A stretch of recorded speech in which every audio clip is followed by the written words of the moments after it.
Hi guys, and this is the second episode of... It's not working. Come on. That's right. The second episode of ATON'S Tennis School. And today, we are going to talk about 7 simple steps to a perfect forehand shot. Now, I promised you that in this video, we are going to get on the court, so let's do it! Let's go!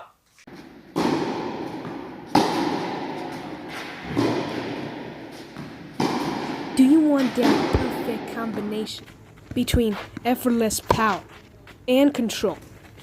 I am going to tell you the secret of a perfect forehand after the mechanism of the great pros. So, you are going to learn the professional forehand shot.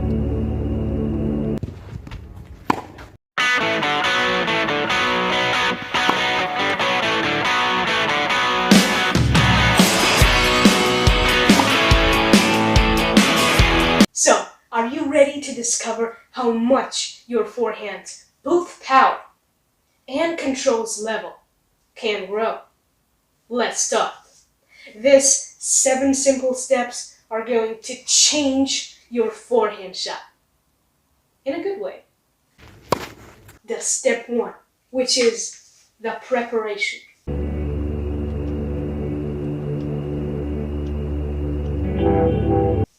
So the first piece will be the uniturn in a way that you are going to use not only the arm's power, but you are going with your feet, with the trunk, and finally the wrist action in the end. From the ready position, where your legs are bent a little, because this allows you to be with your body weight low, but at the same time ready to transfer in front. You just make the split step, you take 1 step forward, then you make a little jump, and then you will turn your shoulder to the net like so.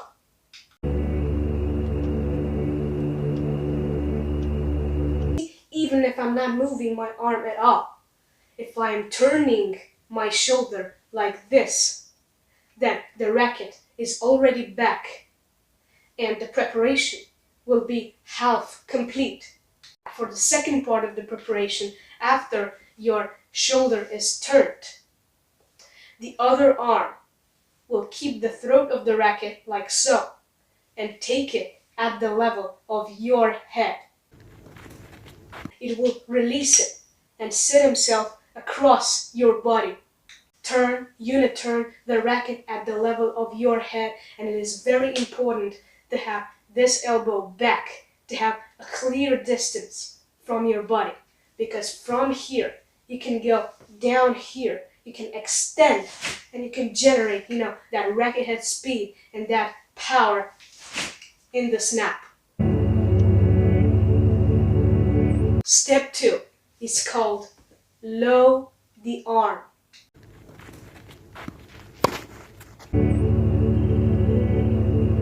There are 2 different ways of doing this motion. The first one is from the preparation, where you have your racket head up in this position. Just low the forearm like so. Low the forearm like so until you get into this position where your racket head is facing the ground. So just from the preparation, low the forearm until you get in here. A simple mechanic. From here to here. From here to here. Simple mechanic. But most important is to move the forearm like so, like so until here. The second way how you can do this, this motion, this lowering the arm, it is the same simple. So from the preparation, you will make an extension of the arm, an extension until the racket reaches the same position, facing the ground. But the mechanics are different. The step 3, it is called palm down.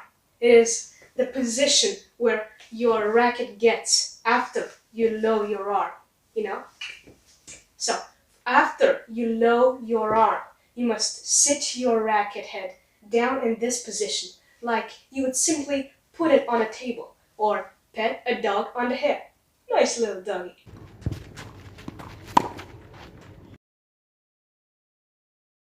The racket head is here, but the non-hitting hand is upper. And only then you will send the energy, you will flex your feet and send the energy low, because only then you will explode into the ball. You will release the energy, the feet will release themselves from the pressure you create right now, and then you will explode, into the ball, up and forward.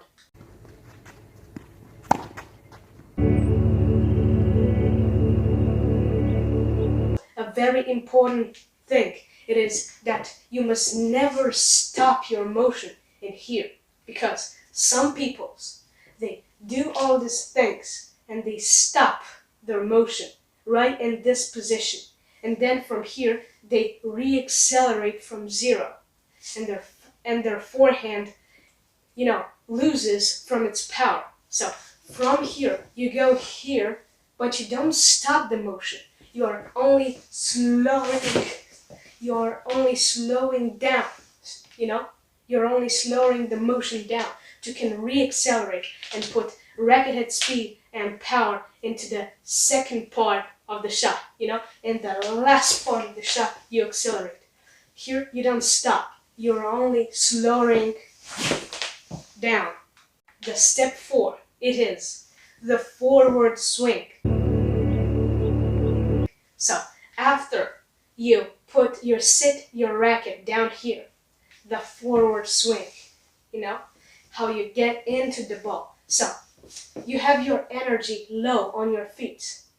All the energy is down here, ready for you to release it. And from here, the feet will release themselves from the pressure. You will push on your legs.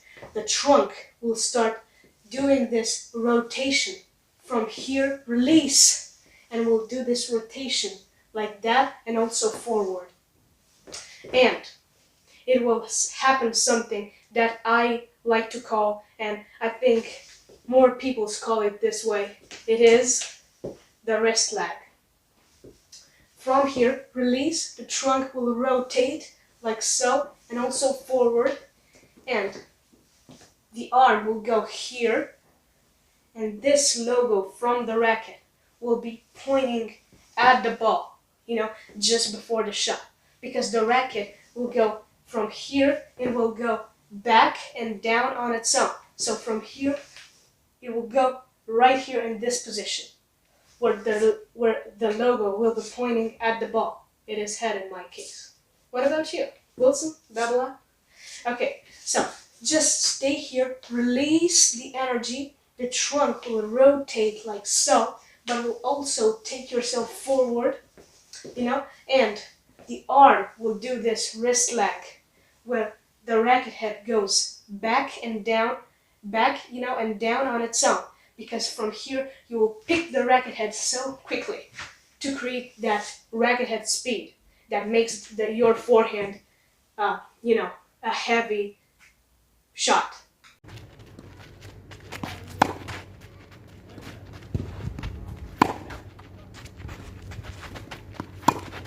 All you gotta do in the forward swing is from here to release the energy forward and through the ball. From here, I repeat again, the trunk will start doing this rotation like so. The feet will release themselves from the pressure you created earlier, where you sent all that energy low. Will release themselves. The trunk will take you forward, but will also do this rotation from here to here. And, the racket head will go back and down on its own, because then it will be as you would want to hit with this part of the racket. But just before the shot, the racket will come, over the ball, and will come, over it and create that massive racket head speed. So that is how the forward swing must be done. From here, rotation the feet, you'll push on your feet and the logo pointing at the ball. After the forward swing. So we are done with the forward swing right here. After that, we will have the step 5, which will be the contact point itself.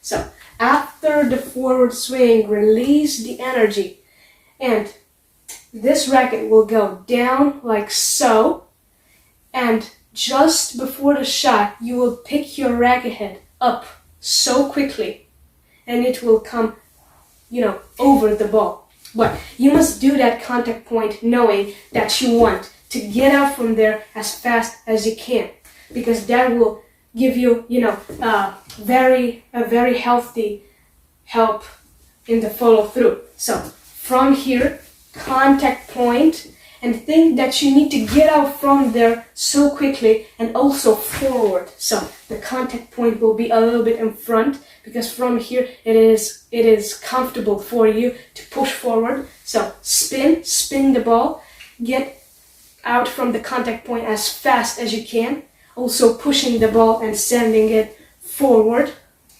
and do this contact point like that. So from here, pick it up, pick the racket head up, make the contact point here where it is comfortable for you, here a little bit in front, and like here, contact point, and then you will get out from there as fast as you can and as powerful as you can. I feel that you are not only hitting it, you're not only hitting it, you are, you're pushing the ball after the contact point, you are pushing the ball forward, forward. You're pushing the ball forward, and that creates that, that heavy ball. All the motions, all the steps we talked about before the contact point must be done slower, because from here, from the forward swing, the acceleration begins, So forward swing and the contact point, you must do it very fast. And from here, when the ball is gone, you remain in the contact with it and push forward in a way that you are going to hit all the balls from this, not too high, not too low, here, where it is comfortable for you. And how do you do that? Well, simply from here, you can, get faster into the ball and send and, hit it in the time that she's getting up it. So from here, it is getting up, he gets to this level where you want to hit, and then you hit it. You don't let it get up too high. Or you just waited for it to fall and take it from here. Never move the contact point, because you will build yourself a mechanic from here. It will work like this. So contact point, spin the ball like this, turn the racket head, and also come over the ball and control the ball like this, to cover the ball. I want my racket and my arm to turn after the contact point, to turn to cover the ball. We have step 6, which will be the follow through, how you get out from that contact point.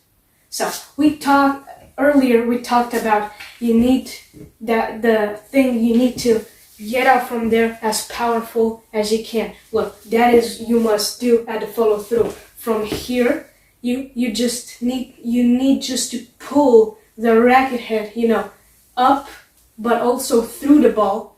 You must pick it up. You must get out from there. And also, a thing that I haven't told you yet at the follow through is that you need from here to hit the ball, so contact point, the ball is already gone, and from here you will point the place where you want the ball to go.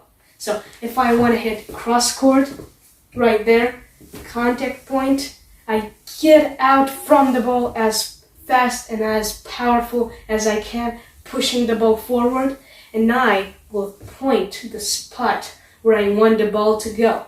So if I want to hit down the line in the other side right there, I will point to the, the arm will extend forward, contact point and extend forward right there. And then you will come back and relax in the finish. After the follow through, we have our last step, which will be the finish. How we do that finish. So the finish can be in 2 different places, maybe in 3. But the third one, it is a bit, it is a specific shot. So from here, I can go right here a bit under the shoulder, or I can go right on the shoulder, straight on the shoulder. So from here, I spin the ball and I come right here. And the third way how I can, do that finish, it is from here, like Rafael Nadal, up in this position. But Rafael Nadal does this finish.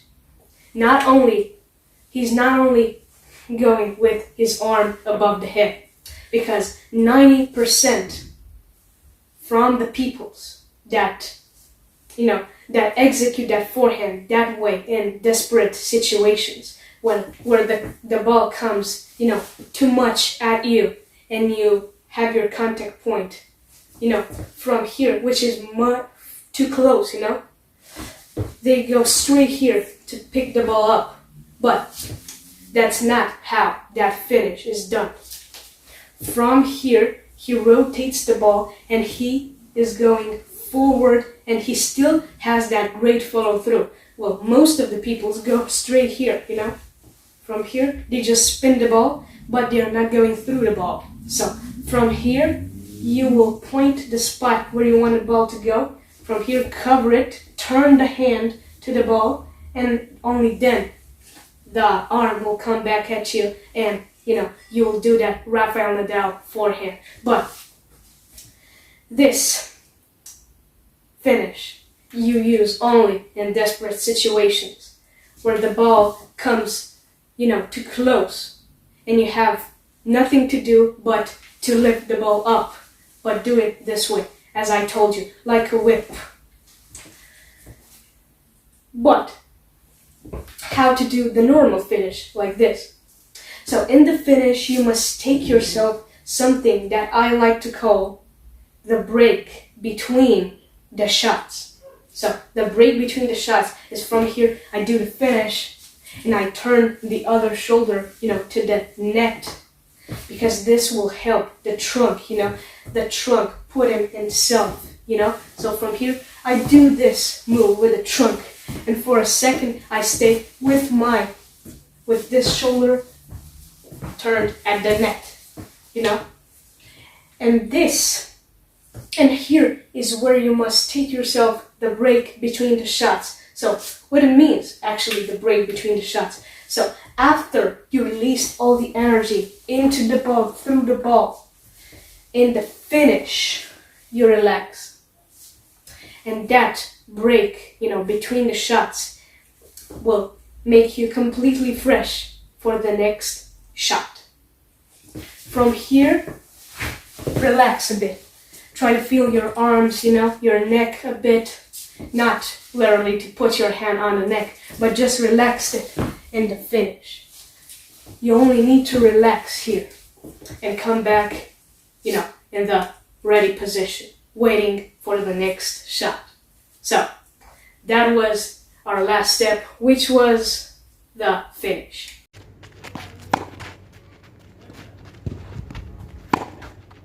Goodbye. Don't forget to hit that subscribe button as hard as you can with the tennis racket, of course. So destroy that subscribe button over there.